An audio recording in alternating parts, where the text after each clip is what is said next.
To mind when you see such a large audience is that I'm very happy to see you all, but you cannot be really very happy when the occasion is basically a memorial for a very good friend and colleague. So I want to say a few words on Jacob, and then I let Barak introduce our speaker, who is going to talk about a topic which was very close to the core of Jacob's research. Okay, so Jacob, he was actually born in Mexico, but when he was a teenager, he moved to the US. And he was at several places, but probably the most prominent is the Princeton University, where he did his PhD under John Wheeler. And at that time, it was a very lively period to study black holes because the community, I wasn't born yet, but the community as a whole was very excited because although we understood from GR what black holes are, it didn't relate to any other discipline in physics. And one of the things that Jacob was first to realize, and it basically served as the basis for a further understanding of black holes, is the idea that black holes should have an entropy, and that this entropy is proportional to the surface area of black holes. I'm sure we're going to hear more about it in the talk. Another very interesting work that he did is much more recent, over the past, I guess, around 15 years ago. He studied, he was interested in whether there could be a modification to gravity that can explain what appears to be the existence of dark matter. There was a classical interpretation, which by Moti Milgram at the Weizmann Institute, that could, in principle, explain away the need for dark matter, but Jacob was interested in finding a relativistic description for this, and for that he developed the TeVeS, the tensor vector scalar theory, which is, even if it will end up not being the description of nature, it's like a beautiful piece of mathematical work. Anyway, it shows Jacob had a very deep, he thought into physical problems very deeply, and it was amazing how this very humble person was so deep into physics. It was always very interesting to talk to him about physics and other things as well. So he will be missed by everyone who knew him, that's for sure. Anyway, so Barak, I'll give you the floor to introduce our speaker.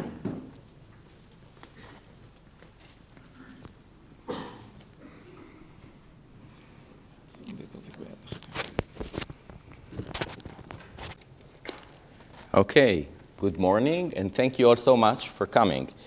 Bekenstein family, members of the Raka Institute community, distinguished guests from all over the world. A few words on Bekenstein before I introduce our speaker today. In 1972, as Nir mentioned, Jacob Bekenstein discovered black hole entropy, or according to some views of science, he created this concept, and I have a feeling that we'll hear more about it in the talk. In 2012, exactly 40 years later, he was awarded the Wolf Prize, the celebrated Wolf Prize in physics, especially citing this achievement. And I should mention that he's the only member of our department to have obtained this prize, and only the third Israeli since the prize was established in 1978. We all knew Jacob to be a true scientist, especially true and clean in his dedication to science, in which he saw great value and never lost eye contact with his objectives. When unfortunately he passed away unexpectedly last summer, there was a widespread wish in our institute to name something in his memory and thereby keep him with us, keeping part of our institute. And thus, an annual Bekenstein lecture in fundamental physics was established. This year, I should mention, it is a joint event with the Israeli Institute of Advanced Study and with the conference Quantum Field Theory, String Theory, and Beyond. We are fortunate to have with us today Professor Andy Strominger, Director of the Center for the Fundamental Laws of Nature at Harvard University. He obtained his undergraduate degree in 1977 at Harvard. He was affiliated with MIT, the Princeton Institute for Advanced Study, the University of California at Santa Barbara, before returning back to Harvard in 1997. He has written over 200 research papers, mostly on string theory, black holes, and more generally high-energy theoretical physics, which are cited in tens of thousands of publications. I will mention only two of his celebrated papers.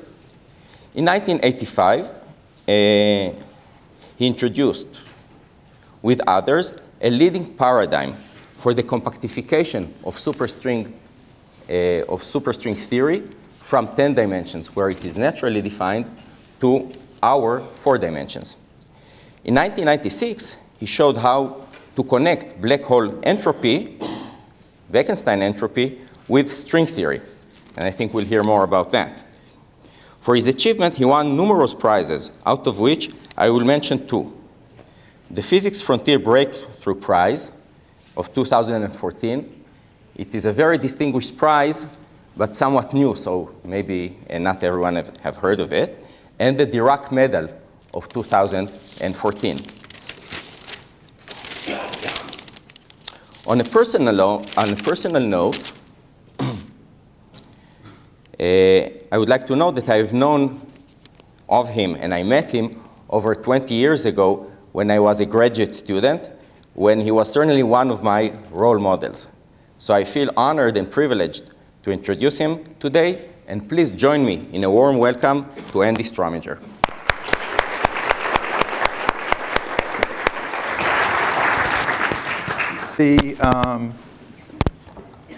Thank you for the kind introduction, Barak, and it's really my pleasure and my honor to be here with Mrs. Bekenstein present to give this. Am I on?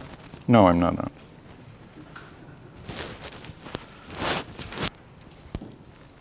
Okay. To give this memorial lecture to what I consider a really great physicist. So, stand where I can see it here. So I'm going to talk about a formula that Jacob Bekenstein wrote down in 1972. At least he had these 5 terms. This 4 here was added a few years later by Hawking. And when I now teach a seminar course to freshmen in the humanities at Harvard, and I teach them about 3 equations. I think it's important to understand equations. And I teach them about 3 equations: the Schrodinger equation, which describes quantum mechanics, the Einstein equation, which describes general relativity, and the Bekenstein-Hawking area law, and we don't know what it describes. We're sure it's right, but we don't know what it describes, which I think makes it by far the most interesting of the 3 equations. And I and many others, since Bekenstein's work in 1972, have devoted our lives to understanding this equation.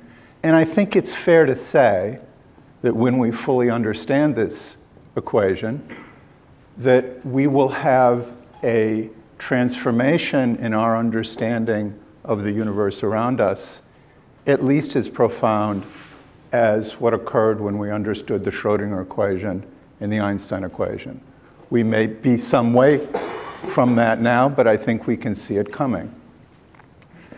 And the reason for that is if you look at this equation, it involves essentially all the main areas of modern physics. It unites thermodynamics, it's got Boltzmann's constant, relativity, the speed of light, it's got curved geometry, the area, it's got Newton's constant, it involves gravity, it's got quantum mechanics, it involves h-bar. On the left is the entropy, the so-called Bekenstein-Hawking entropy, and there's a 4 there, so there's mathematics involved. But that's important. It's not a squiggly relationship. It's a very sharp relationship. And so it's a real concrete challenge to try to understand this equation. And what this equation means is that if you have a black hole, it is associated with an entropy.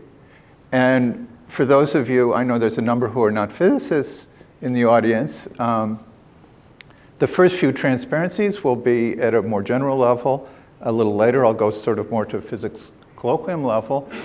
But you can think of this as the number of bits of information, like computer bits, inside a black hole. So the number of bits that a black hole carries is proportional to its area times all the basic fundamental constants of nature are involved in this relation. So clearly it's a very interesting and central relationship.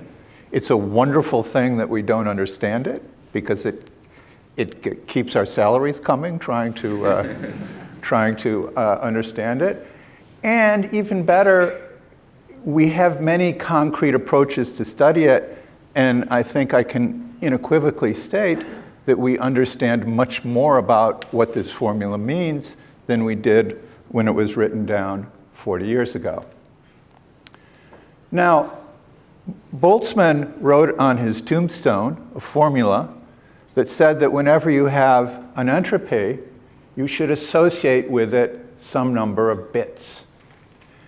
And that formula tells us how many bits to associate.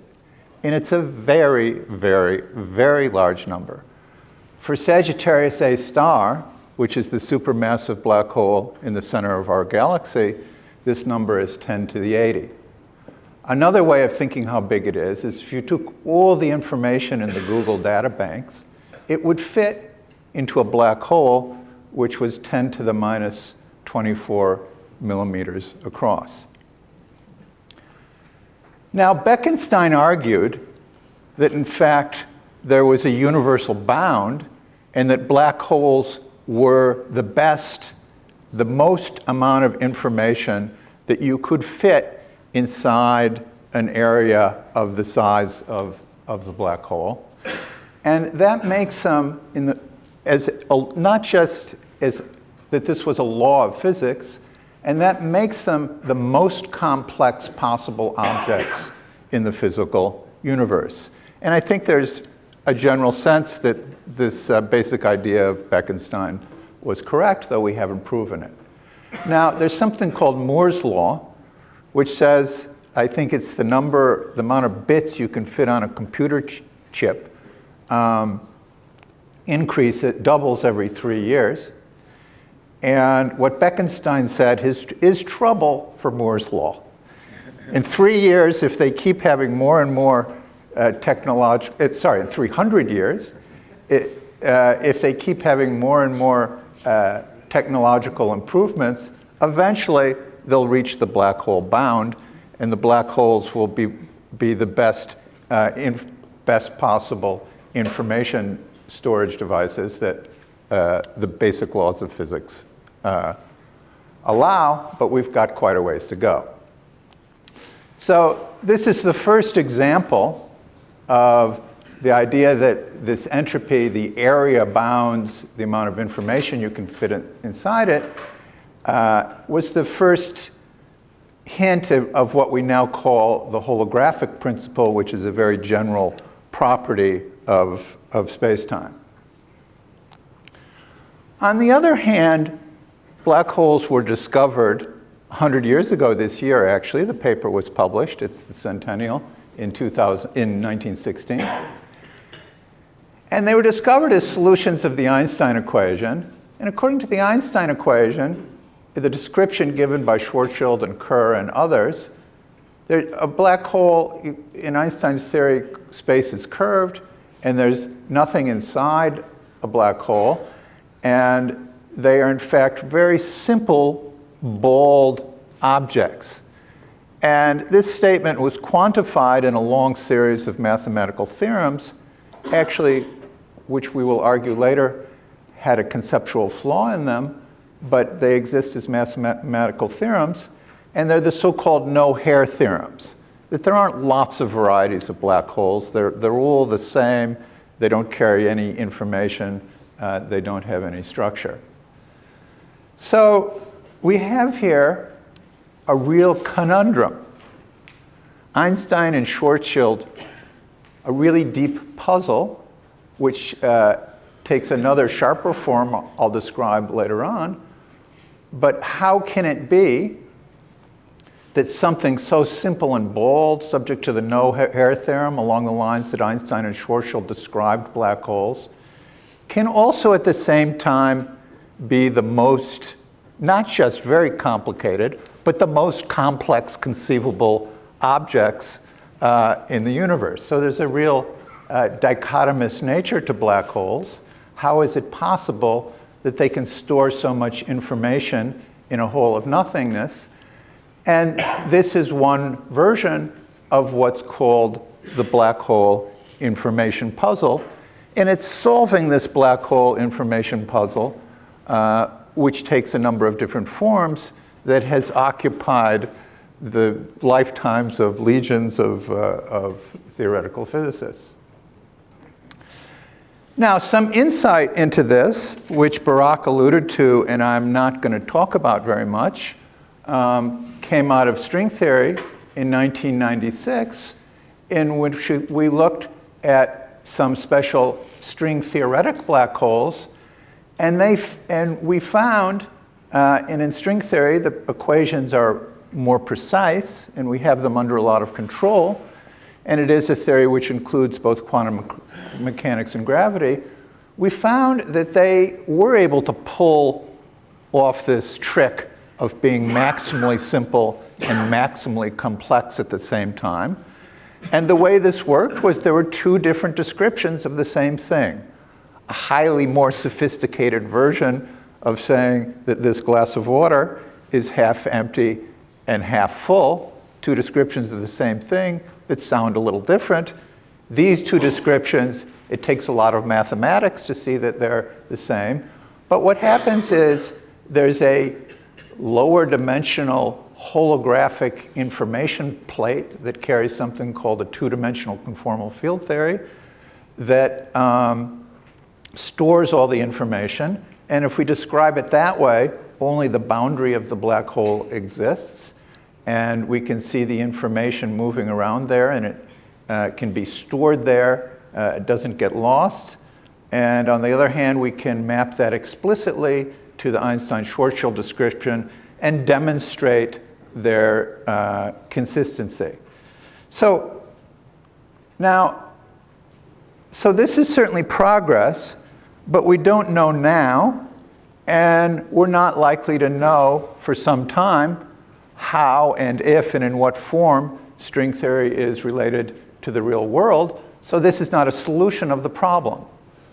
However, it's quite possible, and there have been a number of indications, which I won't review, that it is the case that the trick employed before string theory, we didn't see how it could even be possible that something could be maximally simple and maximally complex at the same time. And so what we've been trying to do is to use the trick employed by string theory and see if it occurs in the real world, in the black holes that we see up in the sky, and without assuming string theory. And this lecture will report some progress in this direction, but the progress was inspired by something which came from a completely different direction and turned out to have applications. And so I'm going to spend more than half the lecture describing what this seemingly unrelated development was. And then at the end, I'll come back and see how it forces us to completely rethink how we view black hole information. So what has happened over the last 3 years is we've discovered that there's a kind of triangular relationship between 3 subjects, an exact mathematical equivalence between 3 subjects, each of which has been studied for half a century. And understanding that they were equivalent not only elucidated each of the individual corners here, but it led us on to discover some new things. And the 3 things are some basic behavior in quantum field theory, the study of scattering amplitudes of particles, as one does at the LHC or at other kinds of colliders.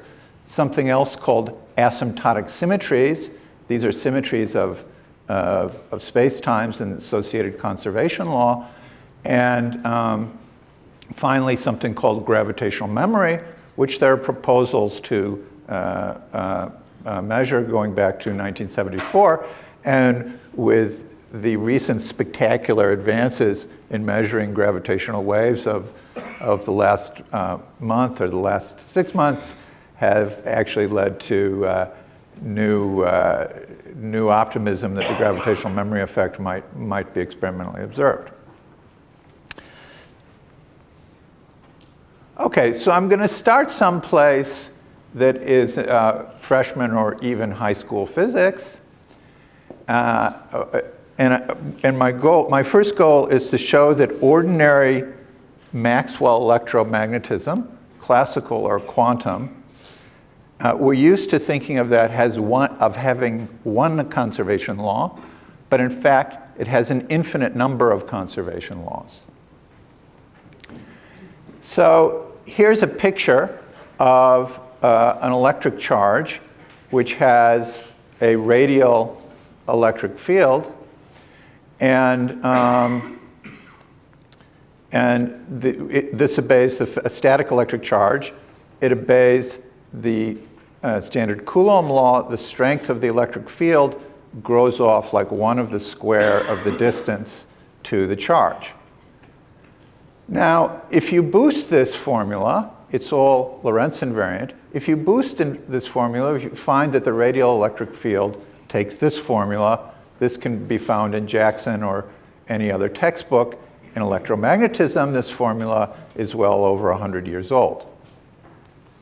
Now, what I didn't understand about this formula until recently is that it is not single-valued as you go very far away from the electron in a spatial distance. And it's going to be important in the following to understand this carefully. So I'm drawing here a picture of Minkowski space, and here is the charged particle. It goes from past time-like infinity to future time-like infinity. And here, I've drawn a diagram in which light rays go at 90 degrees, at 45 degrees from the horizontal. And so this is the place that light rays go to. It's called future null infinity. Let me just call it the future. And there's also past null infinity, the place where light rays come from. Now, the statement is that if you take the radial component of the electric field and you fix the retarded time, which means you go to future null infinity, and you go backwards to this place, which I'm going to call the past of the future. And the important thing to keep track of here, very important subtlety, the past of the future is not the same thing as the future of the past. And they're just not. So if you go to the past of the future, here's the formula. It's 2 lines of algebra to what the radial component of the electric field approaches. If you go to the past, and then go up to the future, here's what you get for the radial component of the electric field. So the electric field at the past of the future is not the same as it is at the future of the past.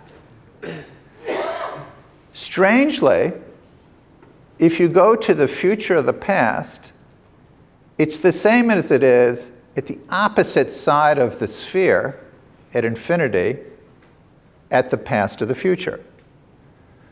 So this is true. So there's a general boundary condition, a rather funny boundary condition, that the radial component of the electric field, and this is rule comes, in some sense it was known 150 years ago, that there's a boundary condition that the electric field at the future of the past is antipodally related to the electric field at the past of the future.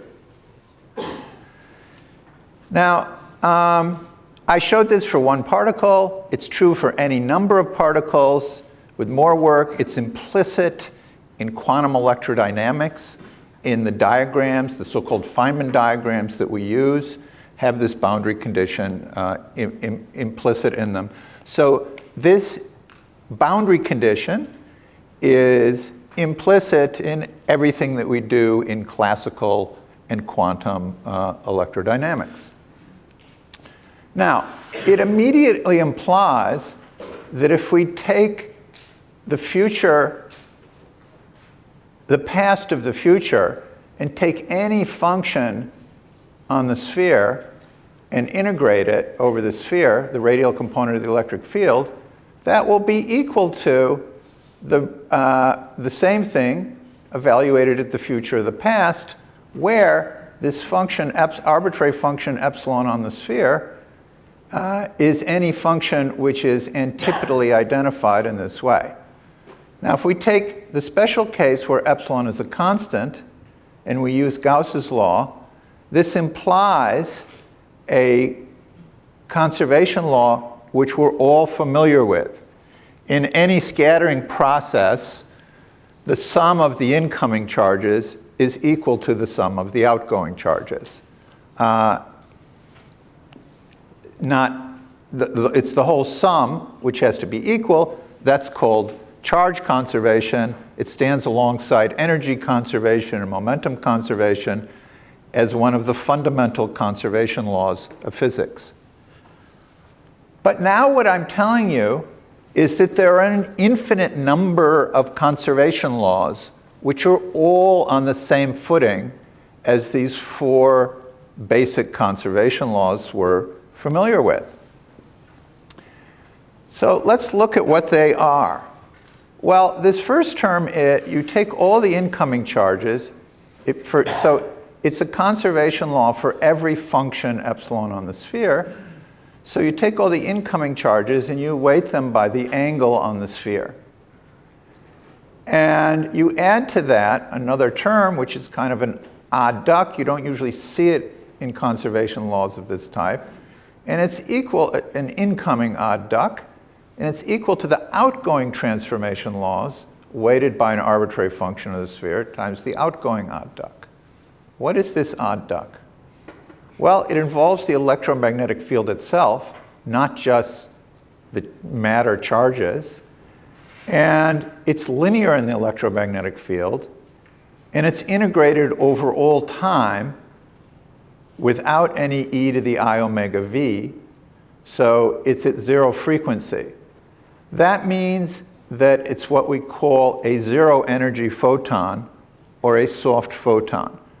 Now, soft photons are discussed ad nauseum in quantum field theory. I don't want to say it's not boring, but they're very important in quantum field theory. At every collision of the LHC, there are literally infinite numbers of soft photons produced.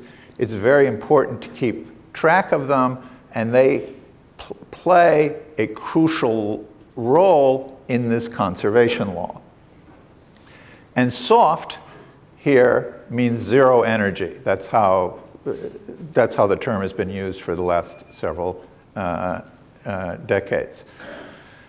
So this conservation law equates the sum of some kind of zero mode, some moment of the electromagnetic field coming in.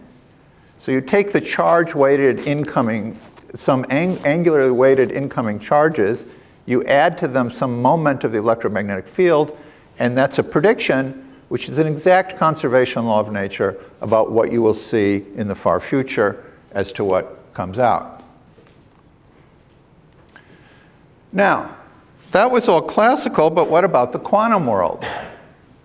Well, in the quantum world, what we say is we have an S matrix and we have some incoming state. We act on it with the scattering matrix, and that gives us the outgoing state. And of course, there are textbooks, many textbooks devoted to how, it depends on the particular theory, how you compute this S matrix.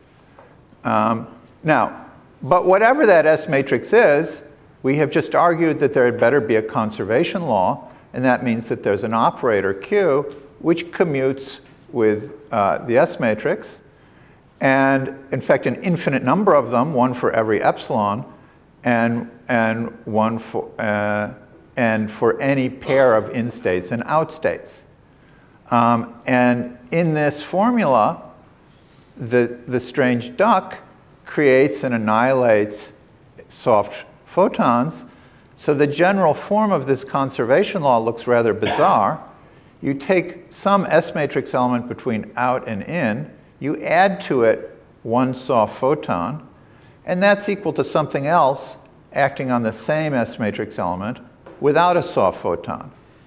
Now, it would seem incredible that nearly 100 years after the discovery of quantum electrodynamics, we would have discovered some new infinite number of conservation laws. And of course, we haven't. These conservation laws were discovered in a wildly different language, in the language of Feynman diagrams, by Francis Lowe, or maybe even Bloch and Nordzig somewhat earlier, and in the modern form by Steve Weinberg in 1965, and they're called the soft photon theorem. Now, we've set things up in a different way. We've approached it from the view of symmetries, and it takes 10 pages to do the algebra to show that this relationship here is the same relationship that Weinberg wrote down, but it had to work, and it did work. And we could have reversed the logic. We could have started with a soft photon theorem and derived the symmetries. Now, whenever we have we derive the conservation laws. Whenever we have conservation laws, we have symmetries. And so we can take these charges and we can just ask, what are the transformations that they generate by quantum commutators? And they generate large gauge transformations. That is, if you compute it with the gauge field at the boundary at infinity, they transform them by a gauge transformation, which is precisely the same as the epsilon, which appears in the respective charge. And these things act non-trivial on physical states. The effect of the gauge transfer can be measured by what's called the electromagnetic memory effect, which is an electromagnetic analog of the gravitational memory effect, which there have been experiments proposed to measure. So these, even though they're gauge symmetries, because they're big, they have a non-trivial action on the physical states.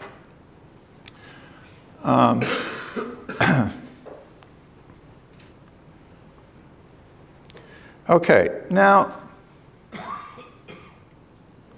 usually, how is it that this had been missed for so many years? And it's because in most textbooks, one simply demands that the gauge transformations go to 0 at infinity, and so these things weren't noticed. Now, all of this has a profound consequence for how we think about the structure of the vacuum in all theories with electromagnetism. And there will be analogous statements for gravity.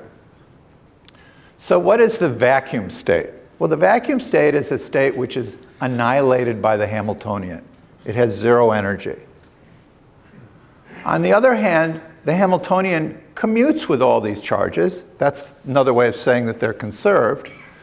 So if we act on the vacuum with one of these charges, we get another state which is annihilated by the Hamiltonian. It's clearly a different state. In fact, it has different angular momentum. It has an extra photon, an extra soft zero-energy photon. And so that means that there's an infinite degeneracy of vacuum states in ordinary quantum electrodynamics, and they have different angular momentum, and they can be thought of as differing either by these large gauge transformations, or we can just think of them as differing by the addition of different numbers of soft photon. So we could paraphrase this by saying that the vacuum in quantum electrodynamics, far from being a unique, flat, featureless, empty thing, is characterized by soft hair. Now, the fact this is a symmetry generator, and the fact that Q doesn't annihilate the vacuum, we use the words that it's spontaneously broken, and the particle that you create when you spontaneously break a symmetry is called the Goldstone boson. So the soft photons are the Goldstone bosons of the spontaneous symmetry breaking of the vacuum in electrodynamics. Now, there's actually an analogous story for gravity, and oddly enough, usually electromagnetism is simpler for gravity, but for odd reasons, the gravity story was actually understood first, and we went back and said, wait, well, why isn't this also true in quantum electrodynamics? And it is. This symmetry that I'm talking about, the infinite dimensional symmetry, was first discussed in 1962 by Bondi, Metzner, and Sachs, and the conservation laws were 1965, and the associated memory effect was in 1974. But I won't go through the whole gravity story, because it's really just very similar to the electromagnetism story, but there's just a lot more indices floating around, so it takes longer to follow. Okay.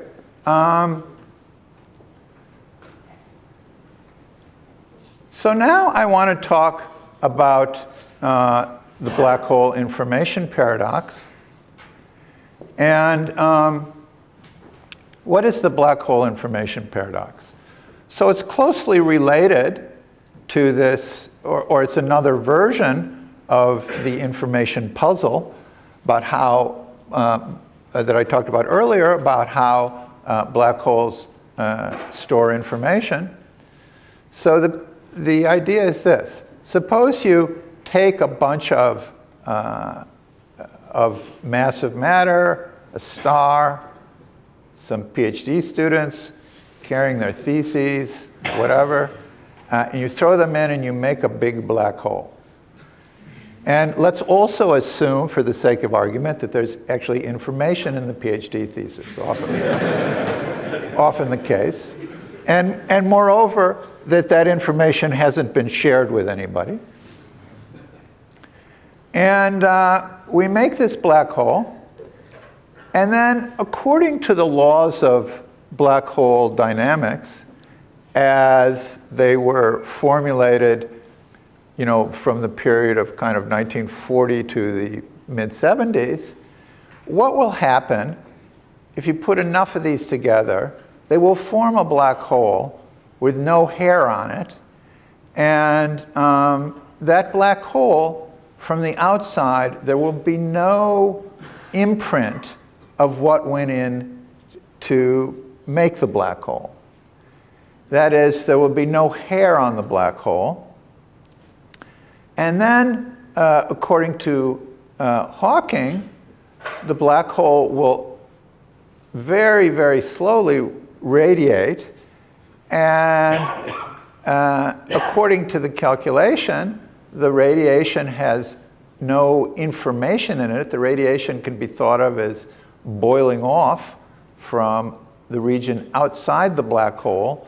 And we should think of this in this picture as the black hole as kind of being a hole in empty space that gets shrunk down to a point and eventually evaporates to nothing. And the problem with this picture is that based on some really very general assumptions, this implies that it is impossible to regain the information, the crucial information, in the PhD thesis in the far future. Now, this is different from throwing the thesis into the fire.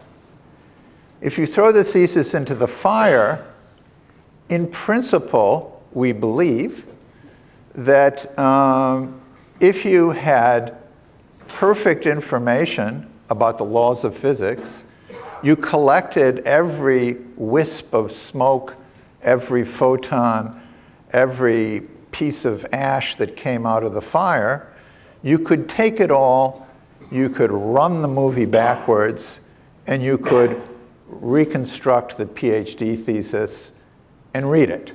Not in practice, of course, but in principle.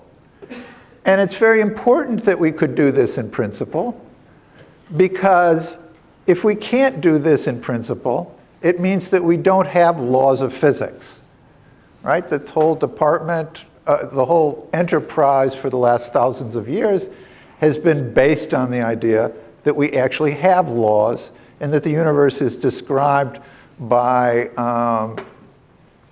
laws that tell you, given perfect knowledge of the present, perfect knowledge of the laws, you can both predict the future and retrodict the past. Now, that might be true. It might be true that we don't have such laws. The history of physics is, of course, the history of us learning that things we were sure were true, like the sun goes around the earth, in fact, are not true. But none of us thinks that now is the moment when we're giving up on laws of physics. At least I don't. So this is a rather serious charge. And when this proposal was made that universe doesn't have laws, it sounded kind of plausible because the argument was so simple, and many people were persuaded by it. But as the years have gone by, you can't just throw your hands up and say there's no laws. You have to have something else. And nobody has proposed what the something else might be. And there's a pretty general sentiment, though no proof, that this argument is somehow wrong. So the question is, what's wrong with the argument? And people have worked it backwards, saying, what must be wrong in order for this conclusion to be invalid? Which of our assumptions must be wrong? You could try to find an error in the reasoning. That's been done. There's endless literature on this, but I think it's fair to say there's no universal consensus on some reasoning that was wrong. You could try to work this backwards and come up with some which of the assumptions that go into this you could doubt. But the exciting thing that has just happened as a result of this previous work is that we now have good reason to doubt, coming from somewhere else, not from trying to solve this problem, that some of the assumptions that went into this were wrong. The first is that black holes have no hair. So we've shown that there are infinitely many conserved charges in nature. It was always believed that black hole, though there was no sort of proof of this, it was always believed that somehow or another black hole evaporation conserved energy. That whenever radiation went out, the black hole reacted in some way and kept energy as one of its quantum numbers in such a way that the total energy of the system was conserved exactly, not just on the average. So it had energy here, but energy is on equal footing with all the infinitely other conserved charges, and they are getting radiated off. So part of those charges must remain on the black hole. Finally, the vacuum is infinitely degenerate. So when the black hole is gone, there are an infinite number of possibilities as to what the final state may be. And it's certainly possible that, the final state of the vacuum could be correlated with the outgoing Hawking radiation in such a way that the information is completely preserved. So now we have some good reason to doubt the argument that information is destroyed in black holes. Now, I'm saying this here because we have, excuse me,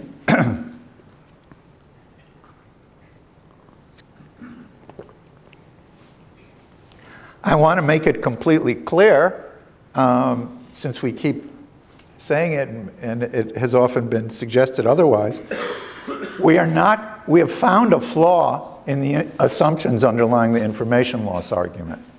Not the first time anyone's found a flaw, but most of the flaws that have been found have quickly proved to be inessential. We certainly have not resolved the information paradox, but we have found a new way of thinking about it, which might lead us somewhere interesting. So what we would like to do now, and this is work that is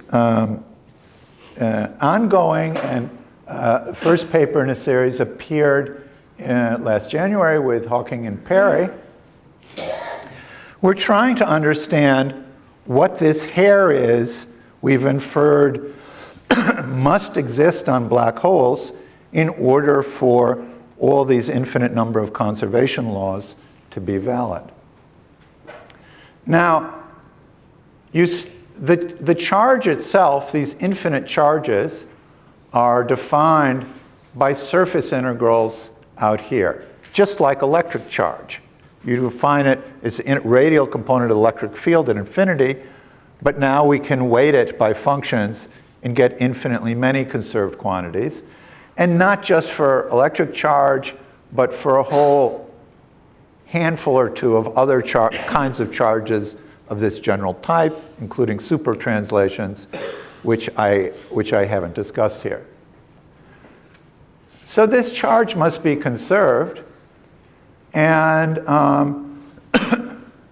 so its value in the past, if we take this surface integral, we can write it as a volume integral using Gauss's law and the constraint equations in the far past and get the incoming charge, and that must equal the outgoing charge. And now, if there's a black hole here, we have to use Gauss's law. We need a closed surface. We need an extra surface that goes over the black hole. And I should say I should have first said what I'm drawing here. So we start out with empty flat space here. We throw in a collapsing shell of matter. We make it massive enough so that it forms a black hole, which is this region here. The blue is the event horizon. Light rays in this picture can't go more than 45 degrees. So anything that is in here is doomed to hit this singularity in the space-time curvature. And so this region is called the interior of the black hole. This is future null infinity, where light rays that don't cross the event horizon escape to, but some of them do cross the event horizon and they go into the black hole. So if we want to make our closed surface, we can't just close it here because the black hole is in the way. We have to have a piece which we can take to go along the event horizon of the black hole. And if you analyze this problem, you find that just as there were soft gravitons here that represented a vacuum degeneracy that carried no energy, there are soft photons. There are soft photons here on the horizon that represent a hidden degeneracy of the black hole. And these ones here can be represented as boundary terms at the boundary, since there's zero momentum, at the boundaries of Scry, of null infinity. And these can be represented as terms at the boundary here. So here we're seeing a reappearance of the holographic phenomena that we encountered in string theory, which in string theory we know ended up to be the complete solution of the problem of information storage for black holes. But we haven't found everything. We've found one pixel. And so now one would want to ask the question, so I want to call this soft hair on black holes, because there's just like the soft hair which characterizes the vacuum out here. And one question you might want to ask is, can this be measured? Is this a measurable property of the black hole? And the answer is yes. If we consider a process like this, so what am I drawing here? Here I'm making a black hole, but here I'm allowing quantum effects to turn on, and the black hole forms, it gets really big, but then these little red arrows means it's evaporated, and in the far future, one has nothing. Again, we have an exact conservation law, which means if I take this conserved charge out here at the at the past of the future, I can take it and evaluate it over a surface like this. If I do this, I find that it makes a soft graviton on the horizon. And I can compare that to what I get. It must be equal by the conservation law. I can find what it does to the outgoing state. And so I can get an exact relation, not a probabilistic relation, between the difference in the outgoing state of a black hole with one soft photon and one without soft photon. That is something which violates the basic tenet, the basic conclusion of Hawking's argument, and the basic tenet of the no-hair theorem, that all black holes are the same and that we can't, except for their mass and their angular momentum, and that we can't get any deterministic predictions about the difference between different black holes. So that brings me to the end. And my concluding comment is that black holes carry quantum hair in the form of soft gravitons or photons arising from these large gauge transformations or super translations. These are some of the pixels in the sought-after hologram at the boundary of the horizon. Now, you might ask if these pixels account for all the information. That is, you might ask, if we can explain this,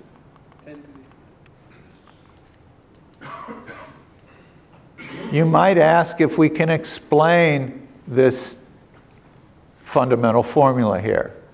You might ask if we can find this 4 and fully understand this problem. And that was something we did manage to do in string theory, but for various reasons,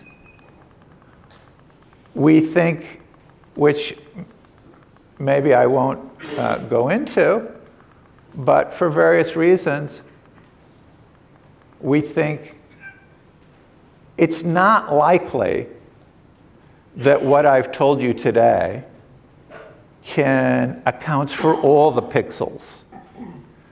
We want to have HD. So far, we don't even have whatever it is they used to have.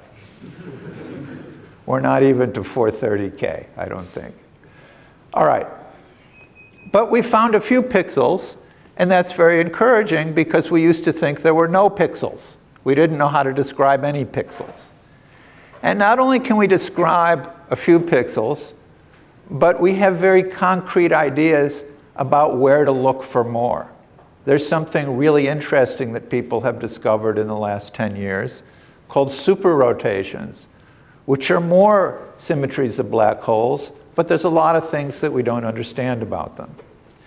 And so whether or not we can complete Jacob's program of finding the complete story of how it is that black holes manage to carry so much information is an open and interesting challenge for future research, but I hope I've persuaded you that Jacob has continued to bother us to this very day, and that his legacy of trying to understand these very important problems remains alive, well, and thriving.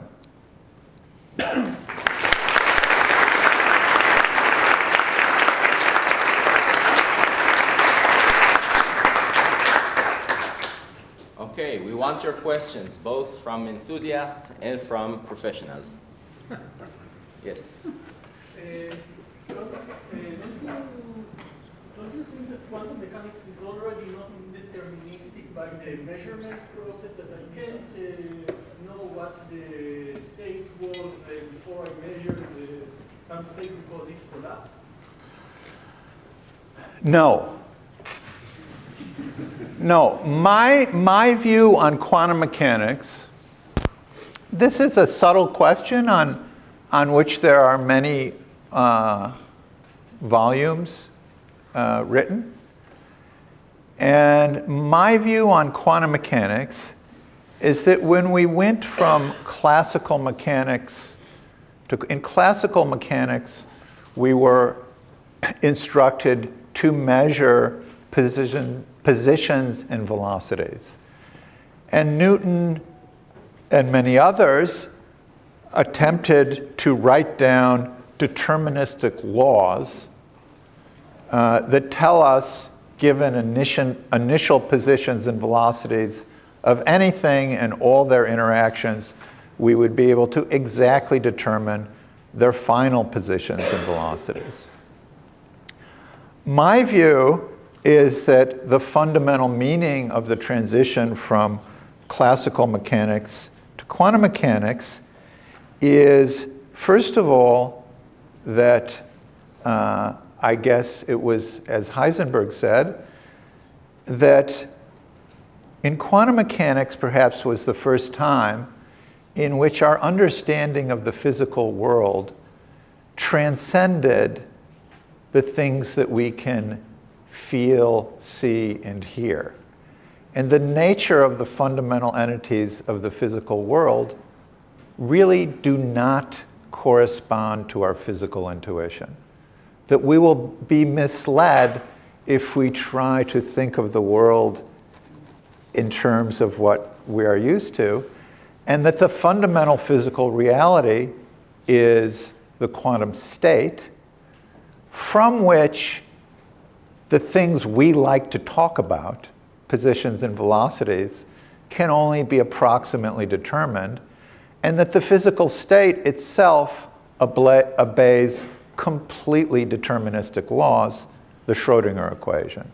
So in that sense, the idea of determinism was not altered one iota from the transition from classical to quantum mechanics.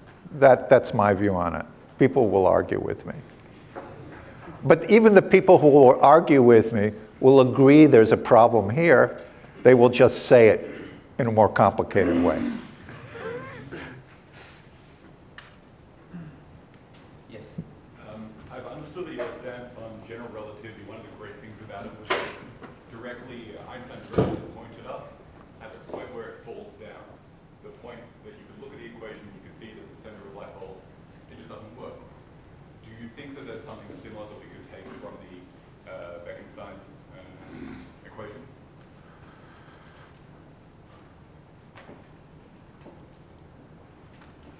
I think it's even more true of the Bekenstein equation than the Einstein equation. And, you know, this is progress in science. Every equation that everybody has ever written down is wrong and ultimately gets replaced by something better. So Newton's equations were replaced by Einstein's equations. Classical electrodynamics was replaced by quantum electrodynamics. That's what we hope for.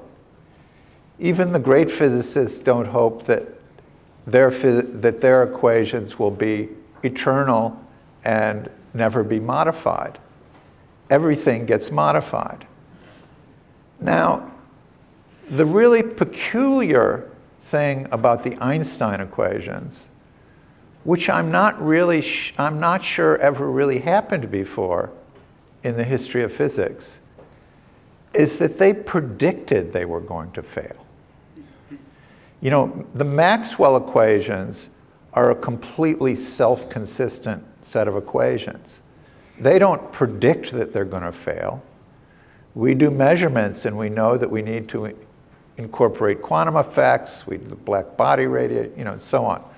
We measured that they were wrong, and Newton's equations of gravity don't predict that they're going to fail. Now, Einstein's equations predicted that they were going to fail in the black hole. So it's not a bad thing that the theory predicts under certain circumstances that they'll fail. In fact, it's a big disappointment to all of us that they only seem to fail inside a black hole where we can't see them and we can't measure what the thing that will replace Einstein's equations will be.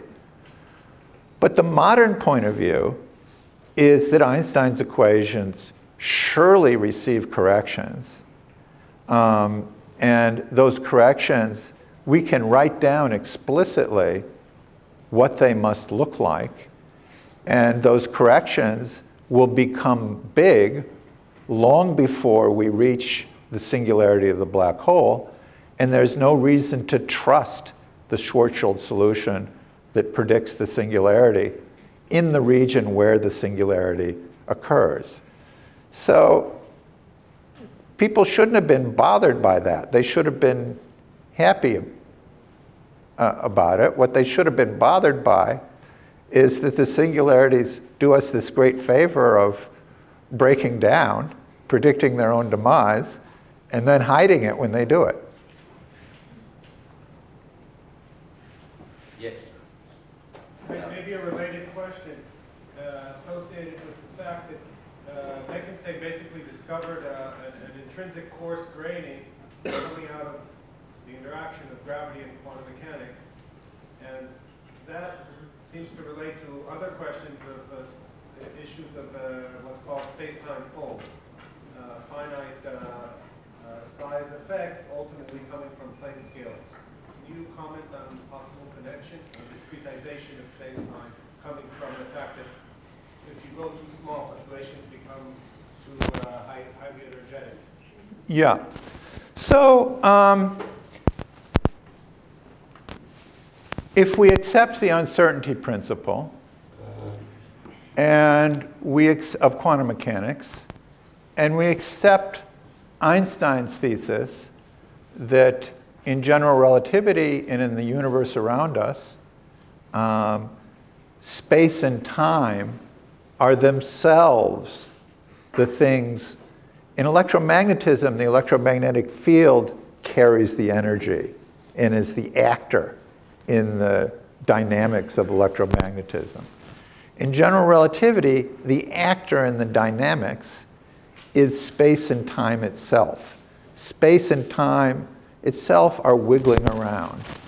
And that has been dramatically and wonderfully confirmed in just the last month in the detection of gravitational waves from the black hole merger, where we saw that in Hanford, Washington, and in Livingston, Louisiana, space and time were stretching and twisting and doing exactly what Einstein predicted. That space and time are not flat things. And we've known from, of course, from the perihelion measurement and from bending of light in the sun, that space and time could be curved and static. But now we've seen that there's ripples in it. Now, if it's ripples and it moves and it carries energy, it better be subject to the uncertainty principle. And now you can do a very simple back-of-the-envelope calculation. So the uncertainty principle is a small effect in everyday circumstances. The amount that my head is wobbling around because of the uncertainty principle is incredibly small. Nobody can see it. And but a very simple calculation, which all physicists will agree on, that if you look at space under a very, very powerful microscope, 10 to the minus 33 centimeters, that the ripples in the geometry in space and time will become as big as the geometry itself, so much so that the very notion of geometry becomes meaningless. So we know, I think it is generally accepted by all practitioners of modern field theory, quantum, that at that scale, that if we had microscopes of 10 to the minus 33 centimeters, which of course we don't, but that if we did, we would see space and time itself dissolving. And that, what happens next, is exactly where the agreement ends. We don't know what happens then. We don't know if space is discrete. We don't know if there's strings. We don't know if there are loops. And this problem may well be tied, the extent to which it's tied to the problem I've been discussing is also an open question. But we don't know that space is discrete. That's a hypothesis. One last question, please. So slightly more technical. You suggested that your identification of charges associated with soft gravitons can explain part of the entropy associated with the black hole. But a single soft graviton mode is a Bose degree of freedom, in which in principle I can in fact encode infinitely large amount of information. So as long as it's a Bose degree of freedom, haven't you gone from being puzzled over zero entropy to the opposite extreme of having a way of encoding infinitely much information, which is also not the hoped for answer?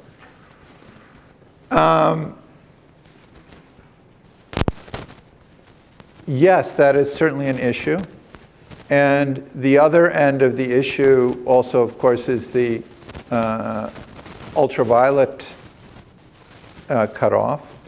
Why I can't have long wavelength but small. The soft gravitons can be small. They can tile the horizon a priori at a smaller scale than the Planck length. I don't know the answer to that problem. And I expect it has something to do with how many of them you can excite when you make a black hole. That's really all I can say. But the basic answer is I don't know.